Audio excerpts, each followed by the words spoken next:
Hello everybody and welcome once again to A Shade of Pink Africa.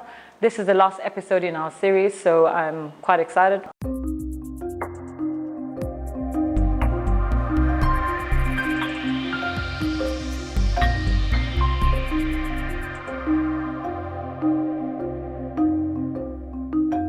So, welcome back.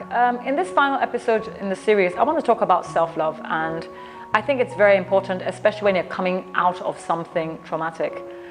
And, I used to look at Instagram and Facebook, and I used to think, all these people posting selfies, all these people who are busy promoting themselves, what's that all about? They're really vain, they're taking 500 pictures of themselves, and I have to step back and say, what's your problem really?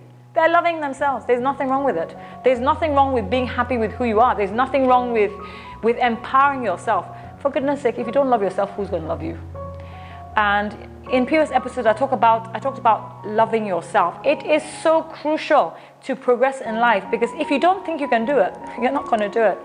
And let me take you back to when I had breast cancer and I had removed my breasts. I talked about how I had wanted to preserve them somehow and take pictures or something, and I chose not to.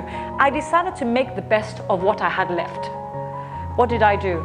I put on different color hair, and I painted my nails different colors, and I wore bright colored things, and I found ways of celebrating my body the way it is. And that has been so important to me, is to make the best of where I find myself. And that applies to whatever trauma, whatever challenges that you faced in your life, is that you can look back. Looking back is okay to remind you where you've been, but you need to look forward, because if you keep looking back, you're not going to progress. Sometimes it involves just taking a leap of faith. Just saying, look, what have I got to lose? What have you got to lose in looking good? I remember I would get up, I'd put on my makeup, and it wasn't that I felt great. It's funny how you start off being really miserable. And when you start surrounding yourself with joyful things, your mood actually changes. And that's one of the funny things about when you're a bit depressed or when you're angry. When you are angry with somebody, you have to keep on reminding yourself about why you're angry about that person. Because the human heart has the capacity to forgive. You find no matter how bad you felt about something today, by the time you wake up in the morning, you've healed. And you have to keep on sitting down there and picking open that wound and picking away at that self-confidence to go back to the state of depression. So why do you want to sit down there and worry about what you've lost? Focus on what you have left. Focus on what you've gained. Like I said, I have gotten so much experience since this cancer episode. As I said, it's made me so much better, because things don't faze me anymore. I used to worry about what people think about what I'm wearing, what I'm not wearing. Now I don't care. If I want to wear breasts, I wear breasts. If I don't want to wear breasts, I don't wear breasts. I don't care what people think. People will tell you, oh, do you think what you're wearing is appropriate? Do you think that what you're doing is appropriate at your age? Make yourself happy. Happy that you have one life. Celebrate life. And celebrating yourself is not being vain. Celebrating yourself is reminding you of all the reasons you have to be happy. Celebrating yourself is giving you the drive to move forward. Celebrate every success. You may decide that once in a week you're going to go and do your nails, because that's what makes you happy. You may decide that once a week you're going to go on date night with your partner, your boyfriend or your girlfriend or whatever. You decide what you're going to celebrate. There doesn't have to be some landmark, massive, gravy, humongous thing. For me, every single day I wake up is a day for celebration, because this life is not promised to anybody. During these COVID times, we're hearing that people are going. I know 3 people this week who have died. People are dying every day of one thing or the other. Life is constantly changing. Things are never going to be the same. I read somewhere that you're the youngest that you'll ever be now. And you're also the oldest that you have been. And I had to think about it. I said, but it's true. I will never be this young. In another 1 hour's time, I'm older. So why don't I just celebrate it? Be happy. If you want to color your hair purple because that's what makes you happy, go for purple. If you want to celebrate the fact that you've gotten up in the morning and that's what makes you happy, or you bought a new pair of shoes, celebrate, celebrate, celebrate. Life is about celebration.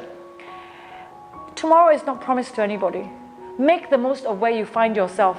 Because one thing I've learned, and one thing that this cancer journey has told me, is that no matter how much I think I'm having a rough life, No matter how bad I think my situation is, I have come across so many women, so many people who are a hell of a lot worse off than I am. So I've learned to count my blessings. It may not feel like they're blessings at the time, but when I look back at where I'm coming from, I realize that I have so much to be thankful for. I realize I've come so far in my journey. I look at where I want to go, and that keeps me humble because I know I'm so far away from what I want to be, but I'm making progress. Baby steps. Every day is a baby step. Every day is a baby step. Some people ask me, oh, but Abigail, am I going to die? And I tell them, we are all going to die. It's guaranteed. From the day you're born, the only thing you're sure of is that you're going to die. You just don't know when you're going to die. So I tell people, can we stop focusing on if we're going to die? Why don't we focus on living? Go to bed at night, thank God for life. Wake up in the morning and start again. There's no point carrying things that you cannot deal with. Learn to separate the things that are yours to do and the things that are not. You know, when my mother passed, it taught me that I had no control. It allowed me to realize that there's things that are my job and there's things that are God's job, and I cannot do God's job. Let us not take on burdens that are not ours to carry. Just continue to do your very best. Continue to live your best possible life, because you're only given one life. This is the one life, the one chance you have to be happy, the one chance you have to reach out for your dreams and do something with your life. So in closing, I hope you've enjoyed the series. If you do, please subscribe, like, follow us on Instagram, follow us on Facebook, and let us know how we're doing, because this is about you. I don't want it to be about me rabbiting on about how I feel about things. Let's make it interactive. Let's talk to each other.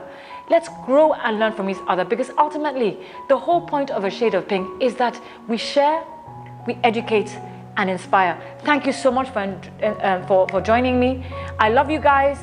Stay blessed, and we shall see you again in series 2. Take care. Out.